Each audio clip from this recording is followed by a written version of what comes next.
Late July 1944, Normandy, France. The hedgerows are still wet from the morning mist, crushed flat where bombs have torn the earth open and folded it back on itself. Dust hangs low, engines idle beneath layers of steel never meant to be there. Spare track links welded to turrets, rough-cut plates, bolted by hand, metal scavenged from wrecks and farm machinery. One American Sherman tank waits at the edge of a narrow lane. Its silhouette is wrong, uneven, heavy in places it shouldn't be. Across the field, German panzer officers watch through binoculars. They know the math: armor thickness, gun caliber, engagement distance. On paper, this machine is obsolete, underpowered, inferior. A stopgap tank, pretending to be something it is not. Someone laughs. Then the hedgerow explodes outward, not from a shell, but from the tank itself, ripping through green earth and roots like a blunt weapon. The Sherman surges forward into the lane, close enough now that calculations collapse into instinct. In the seconds that follow, doctrine will fail, confidence will shatter, and a panzer platoon will vanish in fire and smoke. And this moment, this ugly improvised charge, can only be understood by stepping back to see how the battlefield was shaped to make it possible. June 1944 has already changed the shape of the war. On June 6, the Allied landings in Normandy tear open Hitler's Atlantic Wall and force Germany into a kind of fighting it dreads most. A war of constant pressure, where every mile lost is a mile that cannot be replaced. The beaches are taken, but the victory is not a sweep inland. It is a grinding expansion of a foothold, paid for field by field. The front does not advance so much as it chews. To the east, around Caen, British and Canadian forces lock into hard battles against determined German defense, pulling armored reserves toward them like a magnet.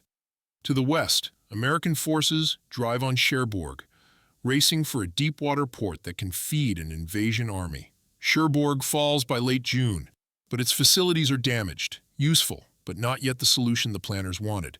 The supply lines stretch, and the urgency grows. And between those anchors of the campaign lies the strangest battlefield the U.S. Army has faced in Europe, the bocage. Normandy's hedgerows are not polite garden fences.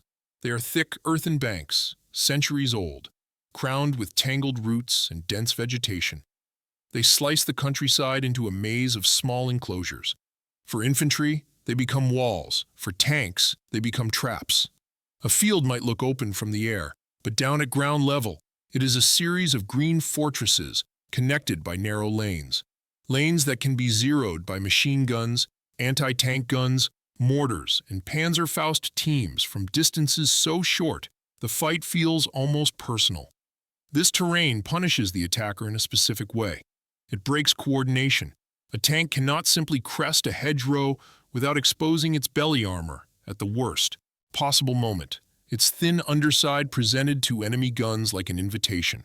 A vehicle nosing up a bank becomes slow, loud, and predictable. When it tips over, even slightly, the turret may not have the angle it needs. The gun points into sky or soil.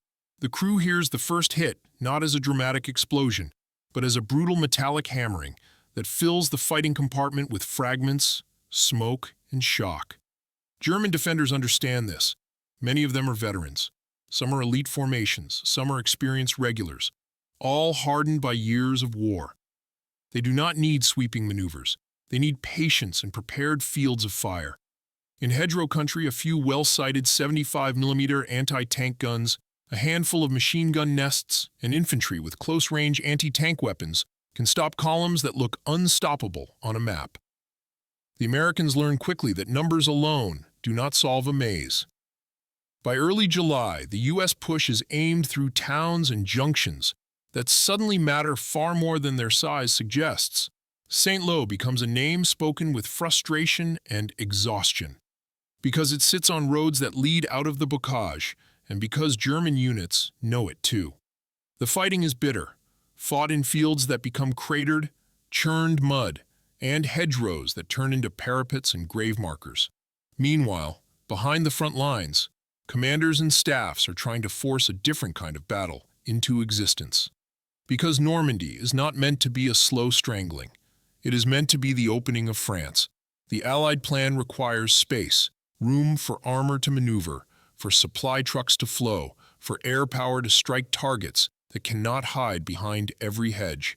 The Americans, especially, are looking for the moment when the front stops behaving like trench warfare and starts behaving like movement again.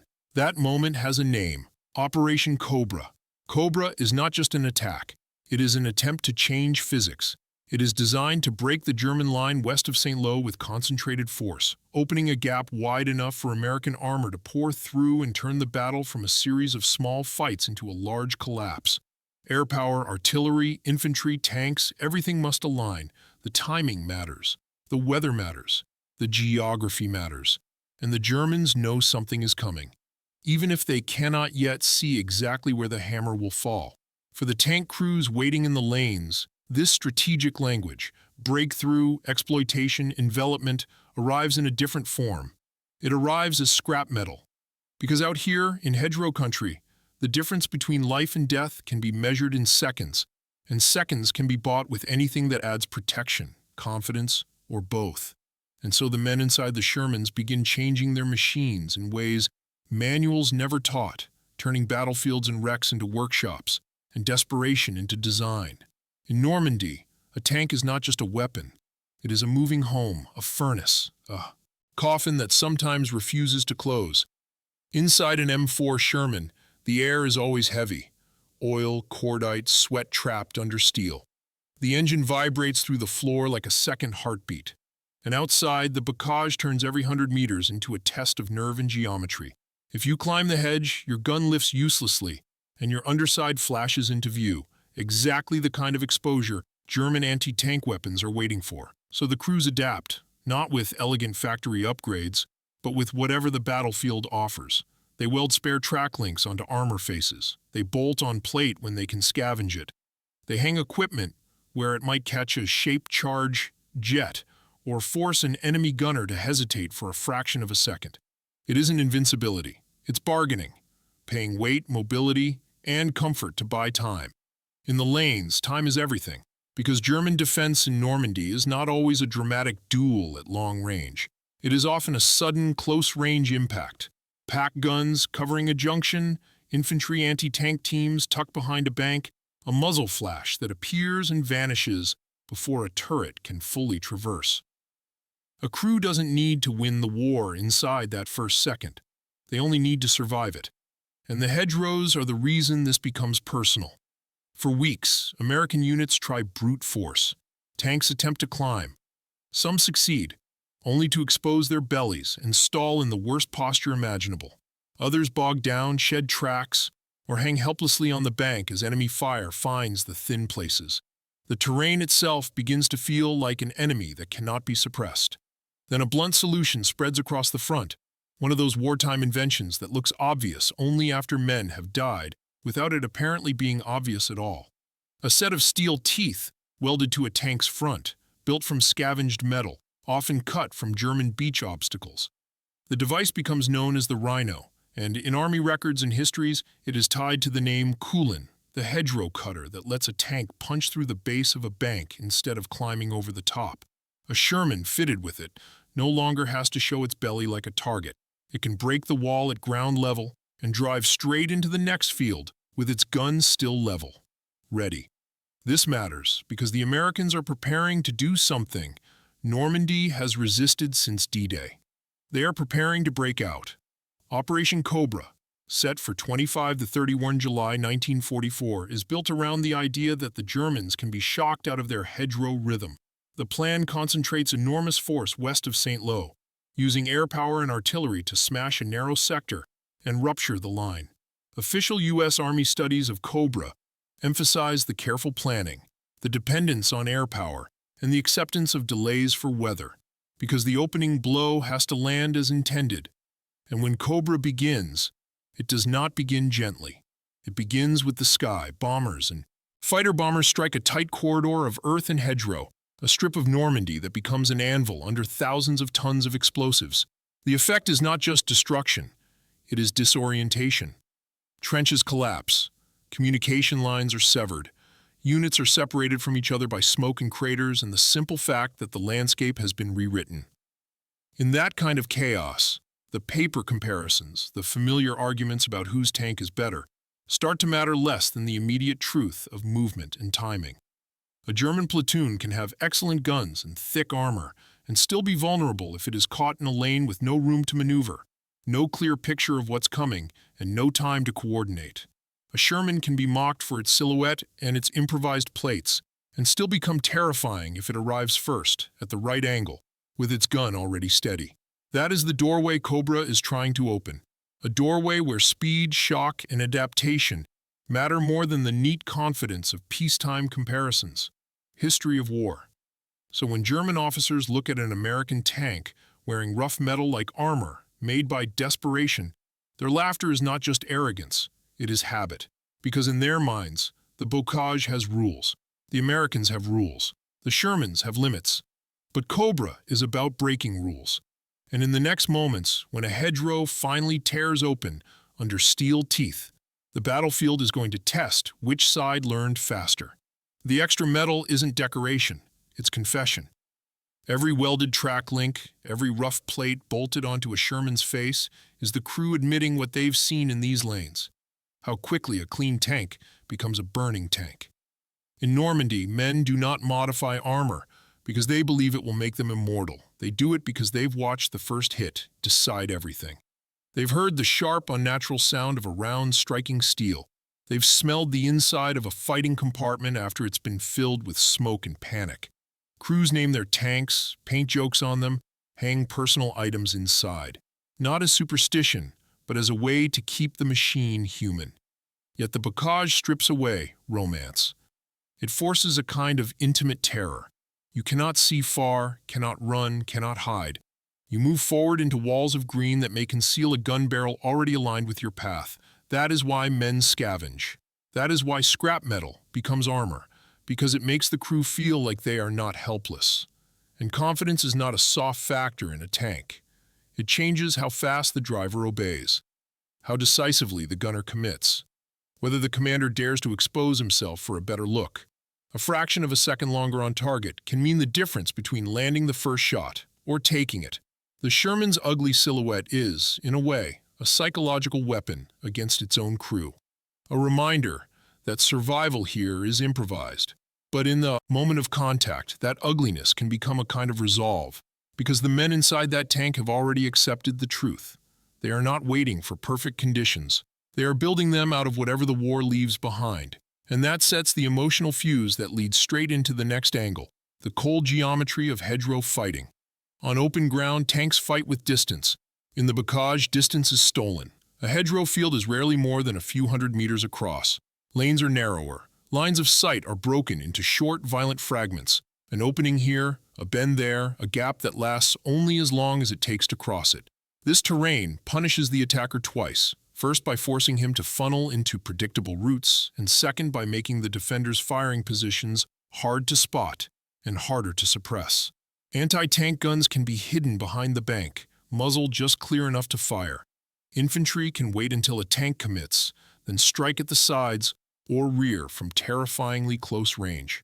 A panzer platoon in such terrain doesn't need a sweeping flank. It needs to hold an angle and let the American tank reveal itself first. And for American tanks, the worst tactical moment is climbing a hedge. As the Sherman rises, its nose points up.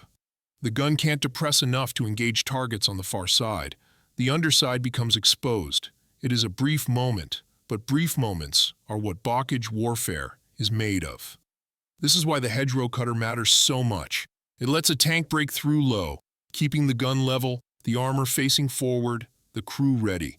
And it changes the choreography of a fight. Instead of a tank becoming a helpless silhouette on top of a bank, it becomes a sudden intrusion into the enemy's space. In this kind of battlefield, a platoon can die not because its tanks are worse, but because it is caught in a corridor where turning is impossible and backing up means colliding with your own vehicles. Which leads to a brutal truth. Once the first tank in a lane is burning, the lane itself becomes a wall. And that truth sets up the next angle, how German officers could still laugh in the face of this danger. German armored culture is shaped by experience. From Poland to France to the early campaigns against the Soviet Union, German officers learned to believe in decisive, armored action. Even after the war turns against them, that confidence persists in pockets, especially among professionals who still trust the logic of their weapons. Their anti-tank guns are lethal.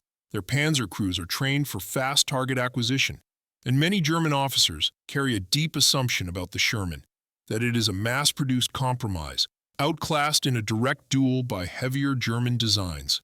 In the abstract, the argument sounds convincing: gun caliber, armor slope, penetration tables, range. But Normandy is not an abstract battlefield. Here, the math is constantly interrupted by hedgerows, craters, smoke, broken communications, and the shock of air attack. Operation Cobra's design is to create exactly this kind of disruption, a front where German units cannot fight as cleanly as they want to, where they are forced into reactive moves under pressure. Still, laughter is easy when you're looking at a target through binoculars and not through a periscope filled with dust. A Sherman wearing welded junk looks like a joke to a man who believes war is solved by specifications. It looks like desperation. It looks like poor engineering. What that officer may not fully recognize is that desperation is not always weakness. Sometimes it is speed. Sometimes it is innovation built in the field, not the factory. Like the rhino teeth that let a tank burst through the very terrain the Germans rely on. And when the hedgerow tears open and the engagement begins at close range, the last thing that survives is the comfort of theory. Because theory cannot reverse a tank fast enough in a narrow lane. Theory cannot reassemble a platoon once the first two vehicles are burning and the rest are boxed in. And theory cannot stop a scrap metal machine from becoming, suddenly, the most dangerous thing in the field.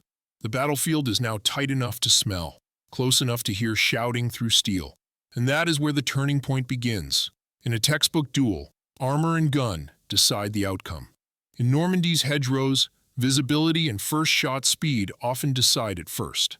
A Sherman is not the heaviest tank on the battlefield, but it is mechanically reliable by wartime standards, produced in large numbers, and designed to operate as part of a system. Radios, maintenance, recovery, and the steady replacement of losses. In the bocage, that system advantage becomes more important than the pride of a single vehicle.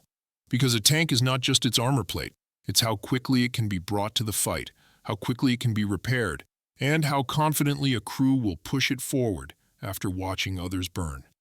And then there's the simplest technological truth of Normandy: terrain becomes armor. The hedgerow is protection to the man behind it, concealment to the gun barrel beneath it, and a blindfold to the attacker forced to approach it.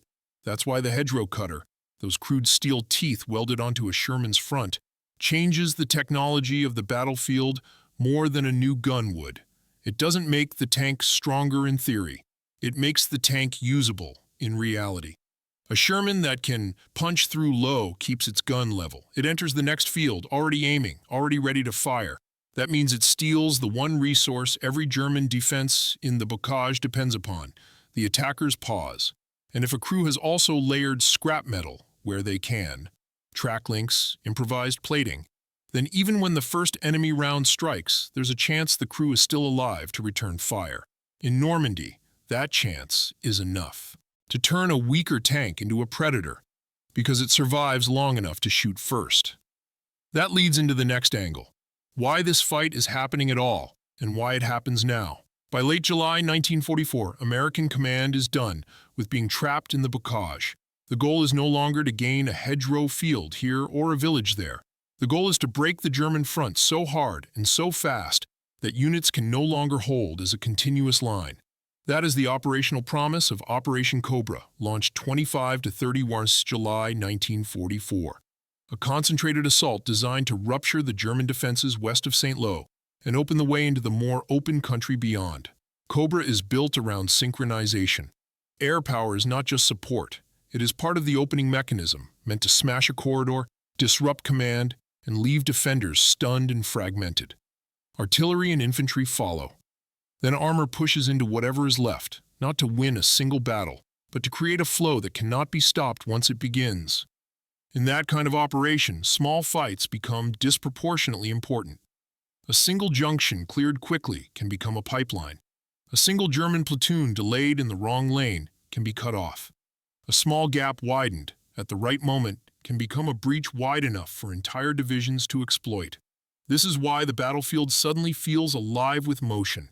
Under Cobra's pressure, German units are forced to make fast decisions while disoriented, shifting armor to plug holes, counterattacking without perfect reconnaissance, moving through lanes that can become death traps if the Americans arrive a minute earlier than expected.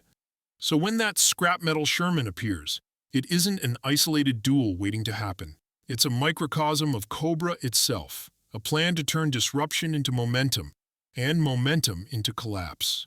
And now comes the final angle, because even when the facts are steel and maps, war is also about what people allow themselves to become. War rewards the side that learns faster.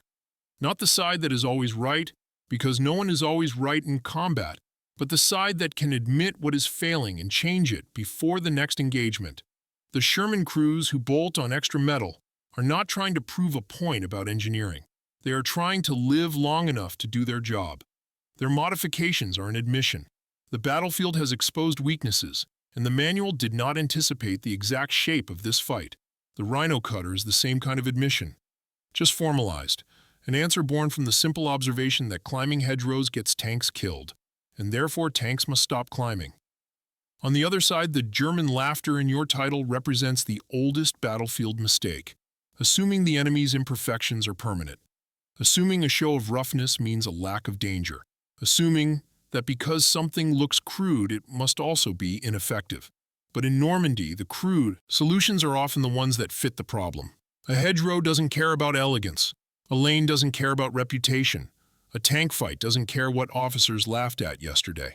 It cares about the first shot, the first fire, the first machine to burst through the wall, and the wall right now begins to tear. 25 July 1944. The opening day of Operation Cobra. The air still tastes of explosives. Even hours after the bombing, Normandy feels bruised. Fields pocked with craters, hedgerows shredded, trees snapped and leaning like broken ribs. The ground is littered with fresh scars where entire positions have been flattened into dust and smoke. In places, the landscape is so altered that familiar paths are gone. A lane that existed yesterday ends in a crater today. This is what Cobra has done first. It has turned the front line into uncertainty. And uncertainty is deadly for the side that relies on prepared positions. Down at ground level, American infantry moves carefully through the smashed corridor, stepping around splintered trunks and the dark shapes of equipment buried in soil. Radios crackle with clipped reports. Artillery thuds deeper behind them, and somewhere farther away, engines start and stop as tank crews wait for the signal that the way is open. One Sherman sits in a narrow, sunken lane, half hidden by the hedgerow that borders it. It looks like it has been patched together from the battlefield itself. Spare track links are welded across the front like a crude necklace. A rough slab of additional metal sits where someone decided the armor needed help, cut, fitted, fixed with urgency. There is no symmetry, no beauty, just the practical ugliness of men who have watched too many tanks die in the first second of contact. On its nose, the rhino teeth wait, steel points aimed at the base of the bank, ready to bite through the earth instead of climbing over it. Inside, the crew is quiet. The driver's hands stay firm on the controls, feeling the machine's vibration through his arms. The gunner's eye is pressed into his sight, scanning a slit of visibility. The loader sits with a round ready, his world reduced to the weight of metal and the rhythm of commands. The commander is the one who must risk the most, rising slightly in the hatch to catch glimpses of the field ahead, to read the invisible. They know the enemy is still out there, because Cobra does not kill everything in its path. It breaks things, disorients, separates units from each other, and in that confusion, German armor is still moving, trying to find the gap, trying to plug it, trying to counterattack through lanes that are now clogged with rubble and smoke. A report comes in. Short, urgent. German tanks, a platoon-sized element moving near the edge of the corridor, hunting for the American spearhead. The Sherman's engine note changes, lower, heavier. The driver eases forward. The rhino teeth meet the hedgerow. For a moment, it feels like pushing into a wall. Then the steel bites into the base of the bank, tearing through roots and packed earth. The hedgerow doesn't open, it rips violently as the tank forces its way through at ground level, keeping the hull stable, the gun level, the crew's view forward. The tank bursts into the next enclosure, a field churned and cratered, edged by another line of green. Visibility is still limited, but it is enough to see movement beyond the far bank, enough to catch the unmistakable shapes of armored vehicles shifting into position. German panzers, not a single tank, several. A platoon's worth of steel spread across a narrow slice of terrain, using the hedgerow lines as cover, assuming that any American tank approaching will have to climb and expose itself. They are angled, ready, their turrets track the likely lanes. And then, unexpectedly, an American Sherman is already in the field, already level, already aiming. There is a fraction of a second where both sides are simply looking. German officers, trained and confident, register the Sherman's silhouette. They see the extra metal on it, the roughness, the oddness of the shape. It looks like a patch machine that shouldn't be here, not in the middle of their corridor, not at this moment. The commander inside the Sherman does not care what it looks like. He cares about distance. It is close. Too close for comfort. Close enough that the first shot will not be a ranging attempt. It will be a kill attempt, he calls it. The gunner fires. The sound is a flat crack that seems to slap the air. The recoil shoves through the turret. The round streaks across a space so short it feels like throwing a punch. The first German tank takes the hit. Steel sparks, smoke. A flash that blooms at the point of impact, followed by a darker, heavier plume as something inside catches. The vehicle jolts, then hesitates, as if unsure whether it has been wounded or killed. The Sherman doesn't wait to find out. The loader is already moving. The next round is being slammed into the breech, metal on metal, hands working from muscle memory.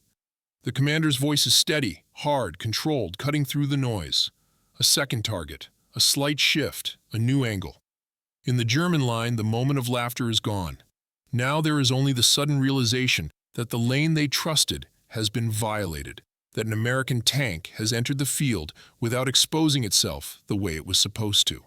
The Panzer platoon tries to respond. Turrets swing, engines rev as drivers attempt to back into cover or pivot for a better shot. But the hedgerows that protect them also constrain them. The field boundaries that give them concealment also limit where they can go. The distances are so short that every movement is a gamble. And somewhere in those first chaotic seconds, a German gunner fires back. The round strikes the Sherman, hard enough to ring through the hull like a bell.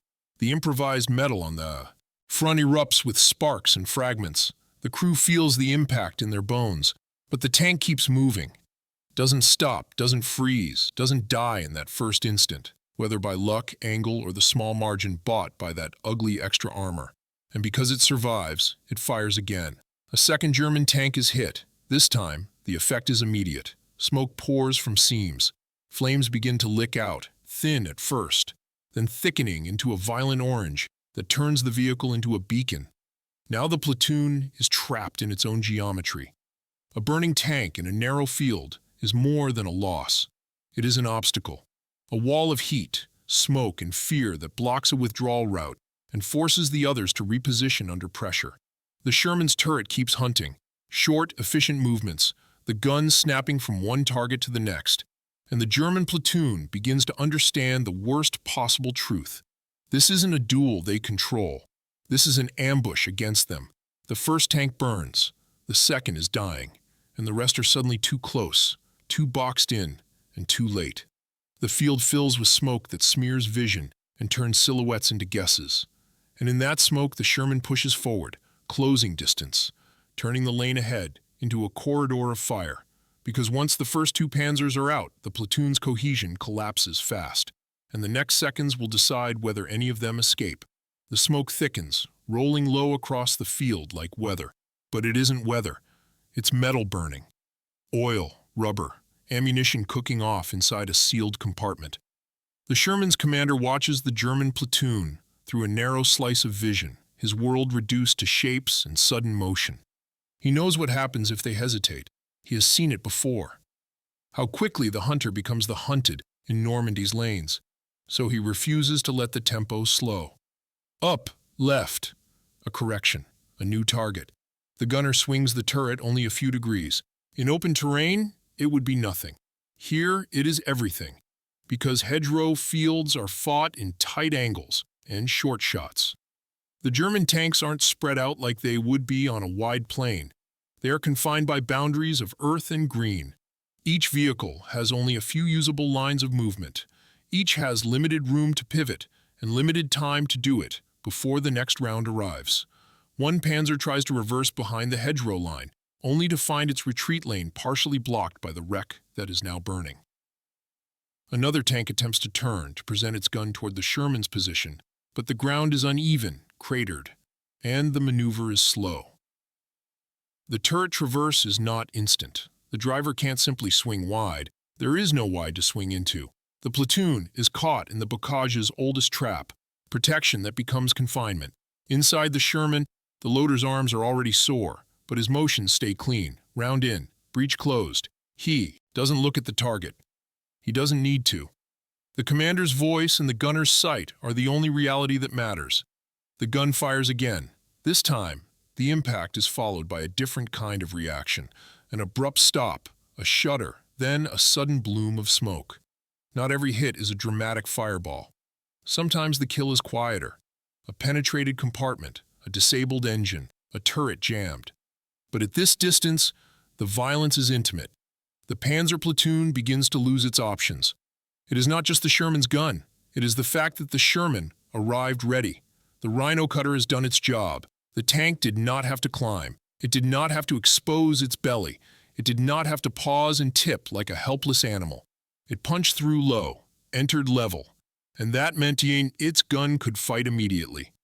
And now the German officers, trained, experienced, are forced to do the one thing they hate most: fight a close-range reaction battle in chaos. Because Operation Cobra has already torn their structure apart. Communication is ragged. Smoke and bombardment have disoriented units. The front line is no longer a clean line, but a set of fragments. Some still resisting, some buried, some cut off. Under those conditions, a panzer platoon moving to counterattack is always at risk of stumbling into a threat it did not correctly identify. That is what has happened here.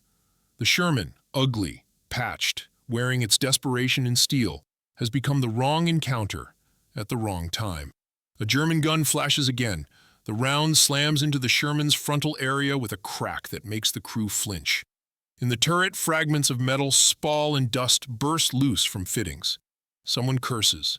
The commander clamps down on it immediately, not because he is fearless, but because fear spreads faster than fire in a confined space.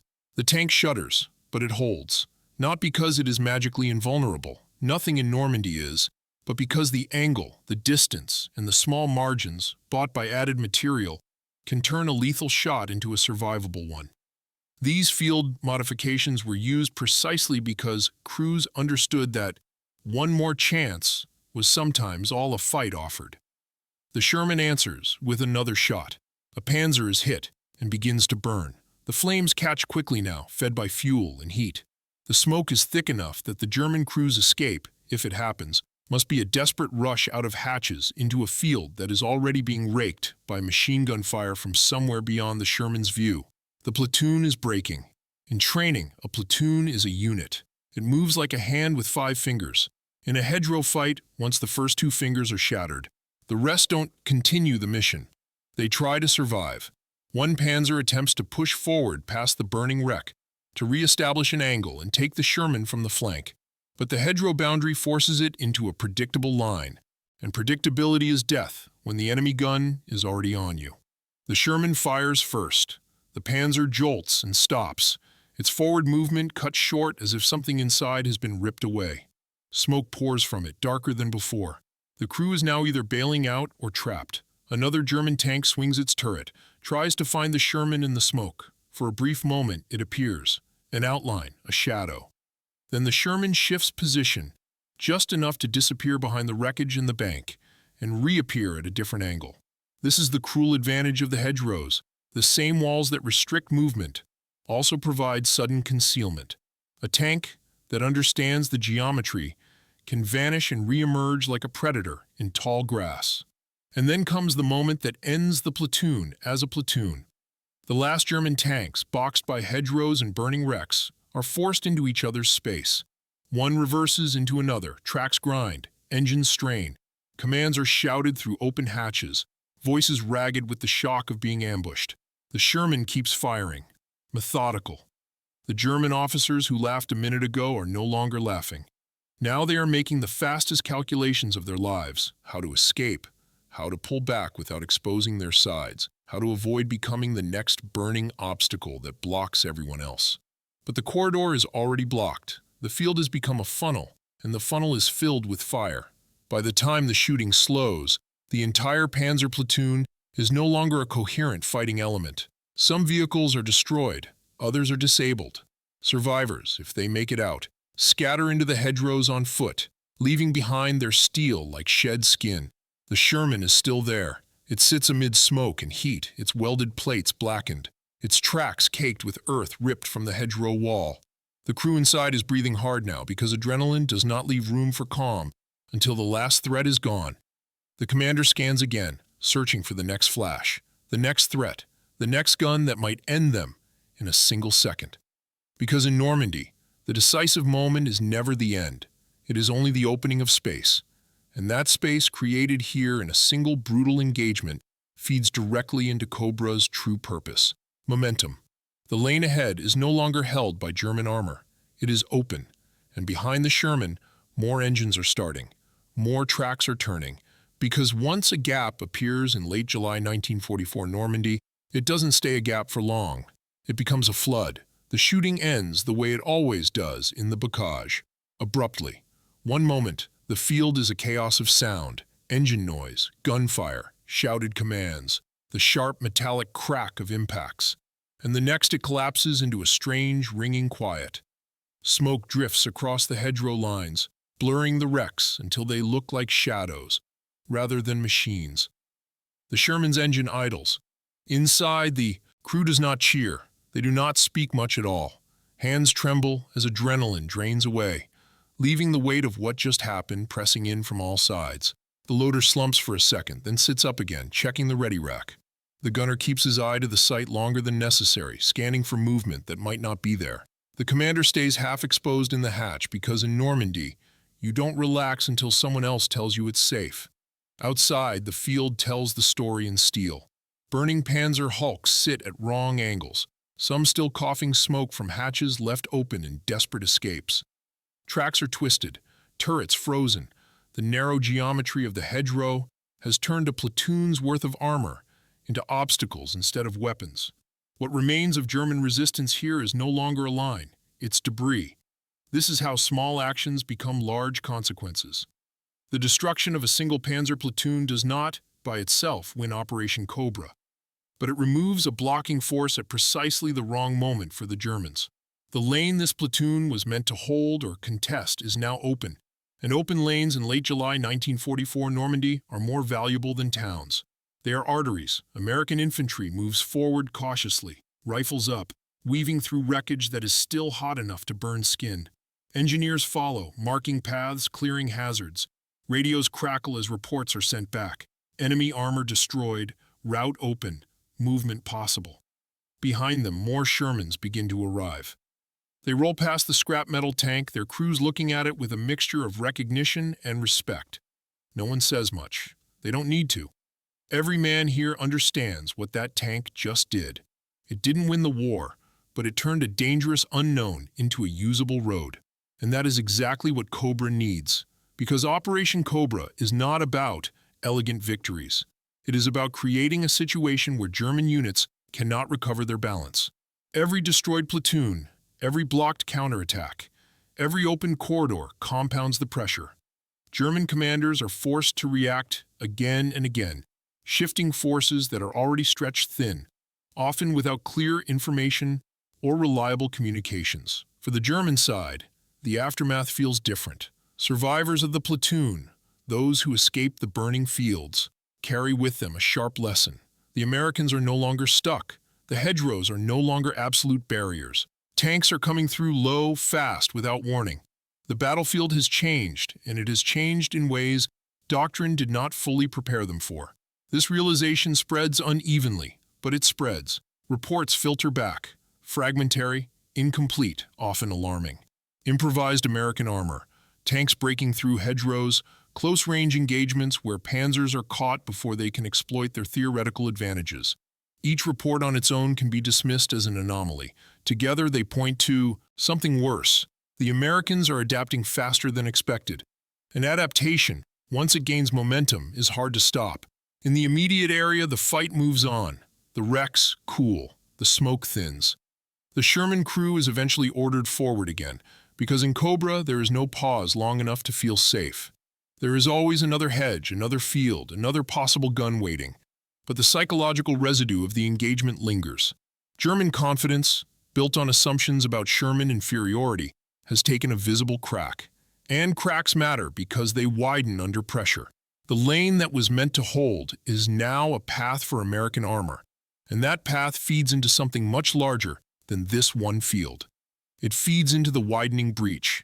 And as the breach grows, the consequences ripple outward, beyond this platoon, beyond this day, reshaping the campaign itself. As the hours pass, the consequences of that opened lane begin to compound.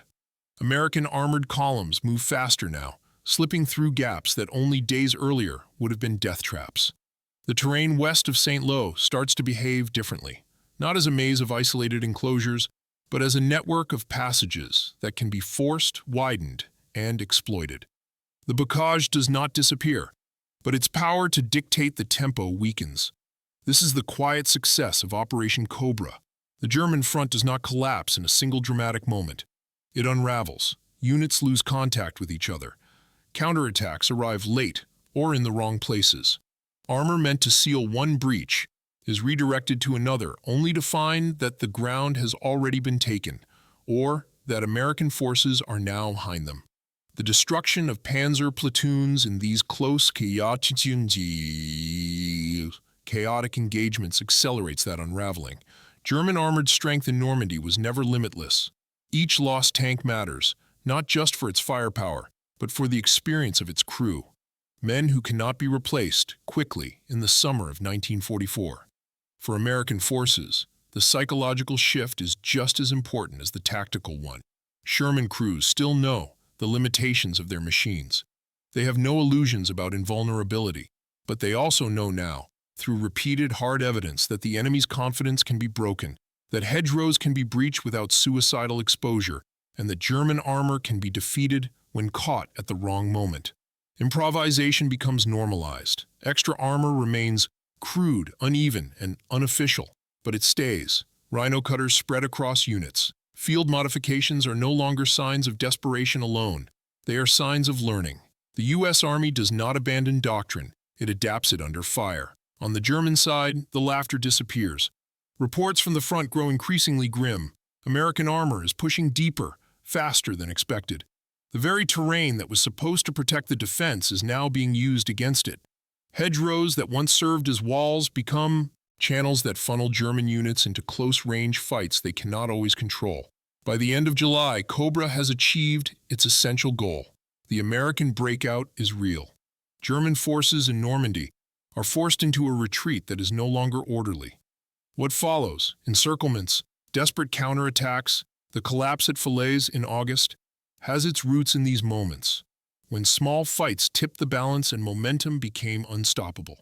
The scrap metal Sherman does not appear in official after-action reports as a hero. It is not named in histories as a turning point. That is not how war records these things. Instead, it lives in patterns. It lives in the fact that lanes once considered lethal are now used again. It lives in the way American units push harder, faster, with fewer pauses. It lives in the erosion of German assumptions about what the enemy can and cannot do. And it lives in the memory of the men who were there. For the Sherman crew, the aftermath is not triumph. It is exhaustion. It is the knowledge that surviving this fight only means facing the next one. Tanks that survive the day still need maintenance, fuel, ammunition. Crews rotate when they can, sleep when they must, and carry the weight of what they've seen forward with them. But they also carry something else, proof. Proof that improvisation can matter. Proof that confidence can be built from ugly solutions.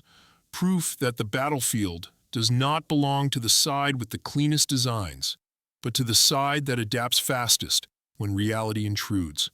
As Cobra pushes west and south, the maps change rapidly. What was once a defensive line becomes a series of lost positions. What was once a dangerous hedgerow becomes a forgotten obstacle left behind. And when the war moves on, the wrecks in that field become just more debris in a countryside already scarred beyond recognition. But the lesson remains, because every major collapse in war is built from moments like this. Moments where one side realizes, too late, that the assumptions it laughed at have just crushed its ability to respond. And that realization leads naturally to the final question this story leaves behind. What did this moment mean? The war in Normandy was never decided by a single machine.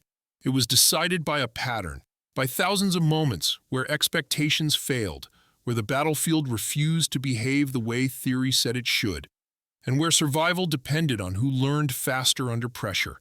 The scrap metal tank is not important because it was stronger than German armor. It wasn't. Its steel was thinner, its gun was smaller, its silhouette less intimidating on paper. What made it decisive in that field was not superiority, but fit. It fit the terrain, it fit the moment, and it fit a kind of war where elegance died quickly. German officers laughed because they believed war could still be solved by specifications, by numbers that lived comfortably in manuals and training halls. Normandy punished that belief. It punished any certainty that refused to adapt to hedgerows, smoke, confusion, and the brutal intimacy of close-range fighting. The Sherman crew did not win because they were fearless. They won because they accepted fear, then welded solutions onto it. That is the quiet truth of modern war. Victory often belongs to the side willing to look crude in the short term to survive the long term. The rhino teeth were not beautiful. The added armor was not factory approved, but they were answers to real problems, forged under fire, tested immediately, and kept because they worked. In the end, the Panzer platoon was not crushed by arrogance alone. It was crushed by timing, terrain, and the inability to recognize that the enemy had already changed. History remembers Normandy as a breakout, a liberation, a turning of the tide. But beneath those sweeping phrases lie smaller stories, fields measured in meters, seconds measured in heartbeats, and machines that looked wrong until they proved they were exactly what the moment required. And somewhere in that scarred countryside, long after the maps moved on, the wreckage of a platoon and the tracks of an ugly Sherman marked the same truth war has always taught.